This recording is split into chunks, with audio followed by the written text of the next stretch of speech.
अध्यक्ष जी, आप पुराने मेंबर हैं, मैं आपकी अध्यक्षता में मुझे बड़ी उम्मीद है कि आप सदस्यों के सारे उन अधिकारों को दोबारा से दिल्ली के अंदर पुनर्स्थापित करके बाबा साहब के सपनों को साकार करने का काम करोगे, ना केवल नकली बाबा साहब की फोटो दिखा के बाबा साहब की फोटो के पीछे अपने भ्रष्टाचार के आरोपों को छुपाने वाले लोगों को जो है आप एक्सपोज करोगे। मेरे राजनीतिक जीवन के अंदर ये पहला चुनाव था कि लोग कह रहे थे भाई हमारे गली की एक सीवर और सड़क बनवा दे, वही बहुत मेहरबानी है, हमें कुछ नहीं चाहिए। ना इनको बाबा साहब माफ करने वाले हैं, ना इनको भगत सिंह जी माफ करने वाले हैं, ना इनको महात्मा गांधी राष्ट्रपिता माफ करने वाले हैं जिनकी फोटोग्राफ इन्होंने सरकारी दफ्तरों से हटाने का काम किया।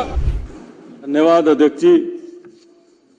मैं जहां आज के शानदार एलजी एड्रेस के लिए मुख्यमंत्री साहिबा को और उनके पूरी काउंसिल को दिल की से बहुत मुबारकबाद पेश करना चाहता हूं, और मैं समझता हूं बहुत शानदार एलजी एड्रेस जो है आज इस सदन में आया, उसके ऊपर विस्तार पे चर्चा जब एलजी एड्रेस शुरू होगी हम करेंगे। अध्यक्ष जी, मैं आपकी पीड़ा समझ सकता हूं और निश्चित रूप से बहुत दुर्भाग्यपूर्ण है, और इससे बड़ा लोकतंत्र का बाबा साहब के जो ठेकेदार बन रहे हैं, बाबा साहब के सपनों को चकनाचूर करने का कोई काम नहीं हो सकता कि आपको 15 मिनट ये समझाने में लगा है, आपको ये बोलना पड़ रहा है कि सीएजी की रिपोर्ट जो है हम रख रहे हैं जैसे हम बहुत बड़ा काम कर रहे हैं। ये संविधान की प्रक्रिया है, जिस परिकल्पना, जिस लोकतंत्र की परिकल्पना बाबा साहब ने करी थी, जब संविधान को फ्रेम किया गया था तो उसमें एक नेचुरल कोर्स में है कि कोई भी सरकार की मर्जी नहीं है कि वो सीएजी की रिपोर्ट रखे या ना रखे, मैंडेटरी है। ये विधानसभा बनी इसलिए, और इस विधानसभा का अपमान हो जिस सदन के अंदर हिंदुस्तान की पार्लियामेंट चली हो, उस पार्लियामेंट वाले सदन में दिल्ली की विधानसभा चल रही है। हम लोग सब जो है सौभाग्यशाली हैं, और उस विधानसभा में आप 2017 में कह रहे हो, लेकिन आप उसका इस बात पे समझिए कि 2015 में इनकी सरकार बनी, यानी कि इनकी सरकार बनने के बाद इन्होंने सुनिश्चित किया कि एक भी सीएजी रिपोर्ट इनके सरकार के कार्य करने की जो है इस सदन में ना आए। इससे बड़ा दुर्भाग्य, इससे बड़ा जो है लोकतंत्र के लिए शर्मनाक दिन कोई हो नहीं सकता। और आप नारे लगा रहे हो बाबा साहब के, और सपनों की हत्या कर रहे हो बाबा साहब की, और नारे भी लगा रहे हो सबसे सामने। अगर इनकी सीट पे अगर किसी की फोटो नजर आती है तो बाबा साहब अम्बेडकर की जहां पे फोटो नजर आती है, और उनकी फोटो देख के जो है उनके विचारों की हत्या करने का काम आप लोग कर रहे हो। ये मुझे दिल से पीड़ा हो रही है कि आज हम इस बात पे ही अपने आप को बहुत बड़ा काम मांग रहे हैं कि हमने सीएजी की रिपोर्ट जो है, भाई आप कैसे रोक सकते हो सीएजी की रिपोर्ट के बेसिस पे ही तो जो है रामलीला मैदान में बैठे थे। सीएजी के रिपोर्ट के बेस पे ही आपने पूरे देश में आंदोलन बनाया था। सीएजी की रिपोर्ट के बेस पे ही आपने आम आदमी पार्टी बनाई थी। आज आप खुद ही सीएजी की रिपोर्ट नहीं रखना चाहते, आप जन लोकपाल की बात करते थे। जन लोकपाल की तो दूर की बात है। मैं समझता हूं कि दिल्ली के ये 11 साल पूरी दिल्ली की लोकतांत्रिक व्यवस्था के सबसे शर्मनाक 11 साल होंगे कि एक चुनी हुई सरकार जो है वो सीएजी की रिपोर्ट रखने से भी जो है प्रेजेंट करेगा। मैं बधाई देना चाहता हूं रेखा गुप्ता जी को और उनकी पूरी काउंसिल ऑफ मिनिस्टर्स को कि आपने, प्रधानमंत्री जी ने जो दिल्ली के लोगों से वायदा किया था, आपने कैबिनेट में आने के बाद जो सबसे पहले जो है आपने जो है सीएजी की रिपोर्ट ले करने का, और जैसा अध्यक्ष जी ने कहा, क्योंकि वॉल्यूम इतना बड़ा है और उसको पढ़ने में समय लगेगा, अब आज फर्स्ट वॉल्यूम आपने टेबल रखा है। ना केवल आपने दिल्ली के लोगों को किया हुआ वायदा निभाया है, मैं समझता हूं कि लोकतांत्रिक मूल्यों को दिल्ली की इस पवित्र विधानसभा में, इस ऑगस्ट हाउस में आपने पुनर्स्थापित करने का काम किया। उसके लिए आपकी जितनी बधाई आपको दी जाए उतनी कम। सीएजी की रिपोर्ट आएगी, इसको हम पढ़ेंगे। अध्यक्ष जी, मैं आपसे ये कहना चाहूंगा कि नॉर्मल हालात में सीएजी की रिपोर्ट जो है वो पीएसी के मेंबर्स देखते हैं, लेकिन ये नॉर्मल हालात नहीं है।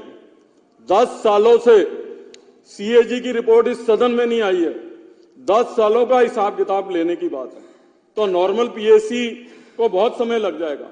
और मैं समझता हूं कि उन 10 सालों की सीएजी रिपोर्ट आके एक विशेष चर्चा जो है इनके 10 साल के कार्यकाल में और उस रिपोर्ट के ऊपर अंदर इस सदन को करना चाहिए, ताकि जो है इनका भ्रष्टाचार जो है वो लोगों के सामने आ जाए। नॉर्मल रूटीन में हम सीएजी की रिपोर्ट पीएसी में डिस्कस करते हैं, आगे भी करेंगे, लेकिन क्योंकि ये एक्स्ट्रा ऑर्डिनरी हालात है तो हमको जो है इनको एक्सपोज करने की जो है आवश्यकता है।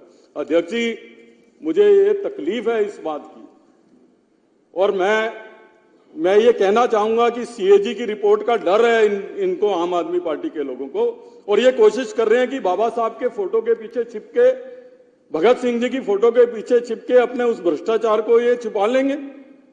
ये गलतफहमी के शिकार हैं अध्यक्ष जी। अध्यक्ष जी, बाबा साहब हम सब लोगों के लिए पुण्य है। हम सब लोग जो है उनका मान और सम्मान करते हैं। किसी भी राजनीतिक दल का व्यक्ति जो है उनका मान और सम्मान करता है।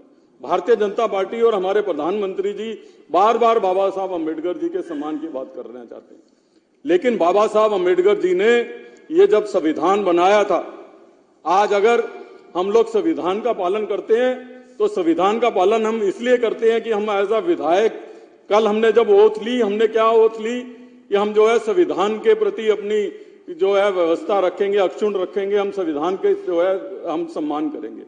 उस संविधान के निर्माता कौन है? उस संविधान के निर्माता जो है बाबा साहब अम्बेडकर है। इस देश की प्रथा क्या रही है?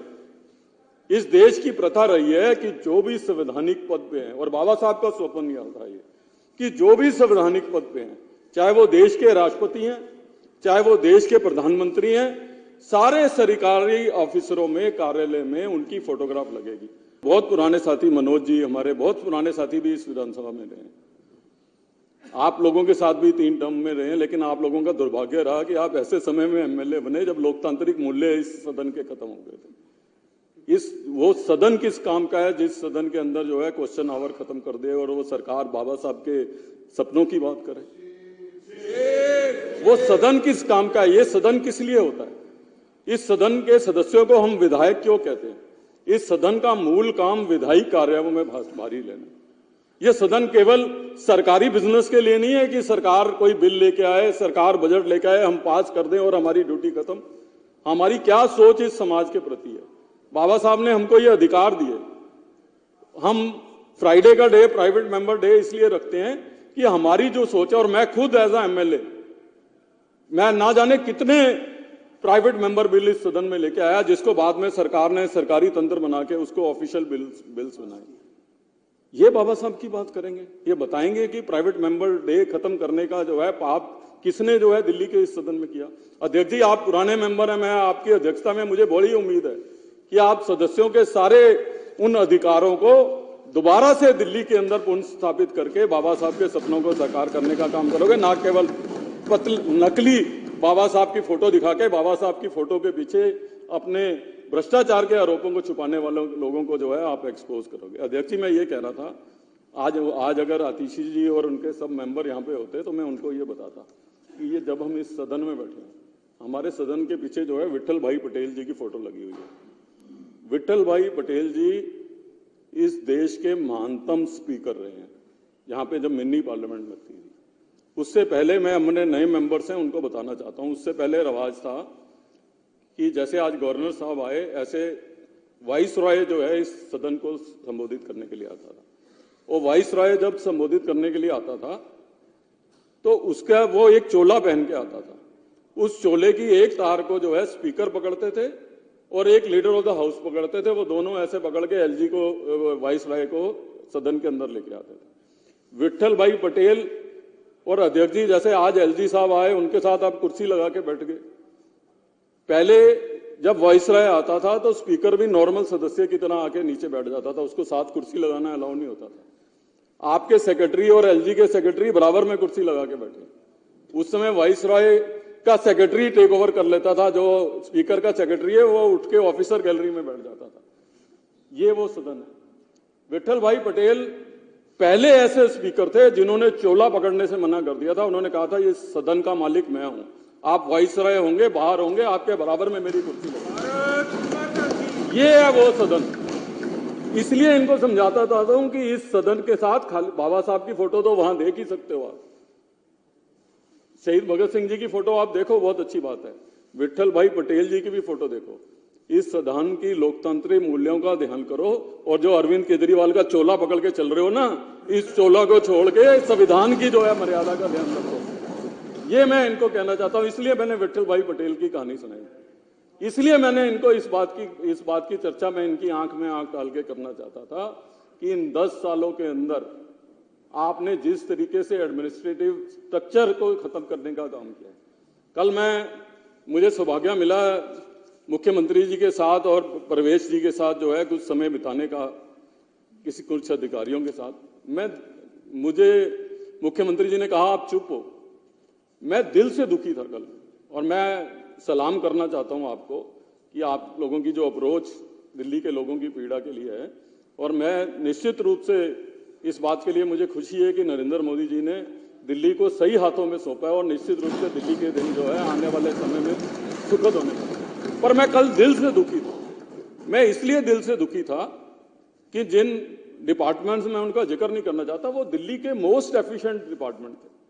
आज किस हालत में छोड़ दिया इन्होंने दिल्ली को। इन 11 सालों में जो पाप इन्होंने किया है दिल्ली के एडमिनिस्ट्रेटिव स्ट्रक्चर को खत्म करने का, जो पाप इन्होंने किया है दिल्ली के लोगों को मूल सुविधाओं से वंचित करने का। मैं जिंदगी में अध्यक्ष जी बहुत चुनाव लड़ा। हर चुनाव में लोगों की डिमांड बढ़ती थी। लोग कहते थे अस्पताल खोल दो, मेट्रो खोल दो, ये खोल दो, वो खोल दो। ये मेरे राजनीतिक जीवन में जो 10-12 चुनाव आदमी लड़ा हुआ है, चाहे लोकसभा के हो, विधानसभा के हो, मेरे राजनीतिक जीवन के अंदर ये पहला चुनाव था कि लोग कह रहे थे भाई हमारे गली की एक सीवर और सड़क बनवा दे, वही बहुत मेहरबानी है, हमें कुछ नहीं चाहिए। इस लेवल के ऊपर जो है देश की राजधानी को जिन लोगों ने लेके आया है, ना इनको बाबा साहब माफ करने वाले हैं, ना इनको भगत सिंह जी माफ करने वाले हैं, ना इनको महात्मा गांधी राष्ट्रपिता माफ करने वाले हैं, जिनकी फोटोग्राफ इन्होंने सरकारी दफ्तरों से हटाने का काम किया। अध्यक्ष जी आपका बहुत बहुत धन्यवाद कि आपने लोकतांत्रिक मूल्यों को फिर से बरकरार करने के लिए कहा है। एलजी एड्रेस पे मेरे पास बहुत कुछ है कहने के लिए, इनको याद कराने के लिए, लेकिन निश्चित रूप से आपने सीएजी रिपोर्ट को टेबल करके दोबारा से जो है पर लोकतांत्रिक परंपराओं को बरकरार करने का जो है काम किया है, उसके लिए मैं आपको बहुत बहुत बधाई और बहुत बहुत धन्यवाद करता हूं।